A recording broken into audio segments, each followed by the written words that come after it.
নমস্কাৰ আপোনালোক সকলোকে মই মোৰ ইউটিউব চেনেল এডুকেশ্যন এণ্ড এণ্টাৰটেইনমেণ্টলৈ স্বাগতম জনাইছোঁ। আপাৰ আইডি শিক্ষাখণ্ডত এক নতুন সংযোজন।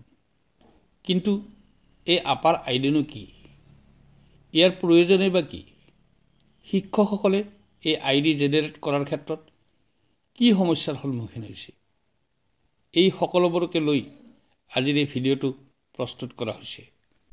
ভাল লাগিলে ভিডিঅ'টোত এটা লাইক কৰিব আৰু মোৰ এই চেনেলটোলৈ যদি আপুনি নতুনকৈ আহিছে তেন্তে ছাবস্ক্ৰাইব কৰি থ'ব। NEP 2020ৰ অধীনত ভাৰত চৰকাৰৰ শিক্ষা মন্ত্ৰালয়ে ওৱান নেশ্যন ওৱান ষ্টুডেণ্ট আইডিৰ ওপৰত গুৰুত্ব প্ৰদান কৰি সকলো ছাত্ৰ ছাত্ৰীৰ বাবে আপাৰ আইডি বাধ্যতামূলক কৰিছে। আপাৰ আইডি অৰ্থাৎ automated permanent academic account registry, এটা 12টা সংখ্যাযুক্ত ডিজিটেল নাম্বাৰ। ছাত্ৰ ছাত্ৰীৰ গোটেই জীৱনজুৰি ব্যৱহাৰ হ'ব লগা এই আইডিটো এক ডিজিটেল লকাৰহে, য'ত ছাত্ৰ ছাত্ৰীৰ শৈক্ষিক জীৱনৰ সকলো তথ্য মজুত হৈ থাকিব।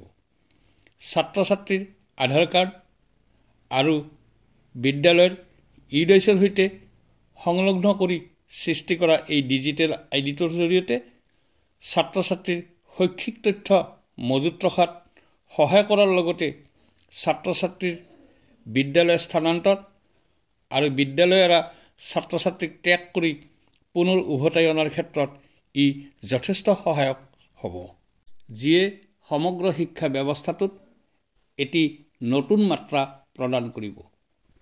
আপাৰ আইডি জেনেৰেট কৰাৰ ক্ষেত্ৰত বিদ্যালয়সমূহৰ গুৰুত্ব অপৰিসীম। এই ক্ষেত্ৰত অৱশ্যে নাবালক ছাত্ৰ ছাত্ৰীৰ ক্ষেত্ৰত অভিভাৱকৰ সন্মতি আৰু ছাত্ৰ বা ছাত্ৰীগৰাকীৰ আধাৰ কাৰ্ড থকাটো বাধ্যতামূলক।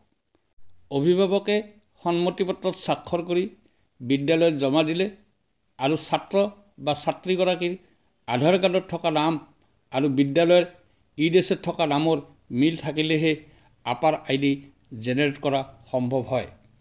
ছাত্ৰ ছাত্ৰীৰ ভৱিষ্যতৰ প্ৰতি লক্ষ্য ৰাখি আৰু এক দেশ এক আইডিৰ ওপৰত গুৰুত্ব প্ৰদান কৰি শিক্ষা বিভাগে ইতিমধ্যে বিদ্যালয়সমূহলৈ জৰুৰী নিৰ্দেশনা প্ৰেৰণ কৰিছে।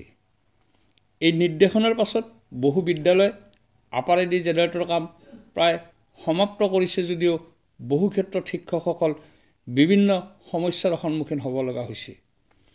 বিশেষকৈ কিছু ছাত্ৰ ছাত্ৰীৰ আধাৰ কাৰ্ড নথকাৰ বাবে এই কাম সম্পূৰ্ণ হৈ উঠা নাই। তাৰোপৰি প্ৰাপ্ত খবৰ মতে বিশেষকৈ বহুবোৰ LP আৰু ME স্কুলত পৰ্যাপ্ত শিক্ষক নথকাৰ লগতে উচ্চ বা নিম্নবৰ্গৰ সহায়ক নথকাৰ ফলত সেই শিক্ষকসকলে যিমান পাৰে সিমান চেষ্টা চলাই আহিছে যদিও বহু শিক্ষকৰ আকৌ এনেধৰণৰ ডিজিটেল ফিল্ডত বিশেষ অভিজ্ঞতা নথকাৰ ফলত কিছু শিক্ষক সমস্যাৰ সন্মুখীন হ'ব লগা হৈছে। তথাপি চৰকাৰী নিৰ্দেশনা, আঁচনিখনৰ মূল্যবোধ আৰু ছাত্ৰ ছাত্ৰীৰ ভৱিষ্যতৰ প্ৰতি লক্ষ্য ৰাখি শিক্ষকসকলে অহৰ্নিশে চেষ্টা চলাই আহিছে যদিও বহু বিদ্যালয়ত এই কাম সম্পূৰ্ণ হৈ উঠা নাই।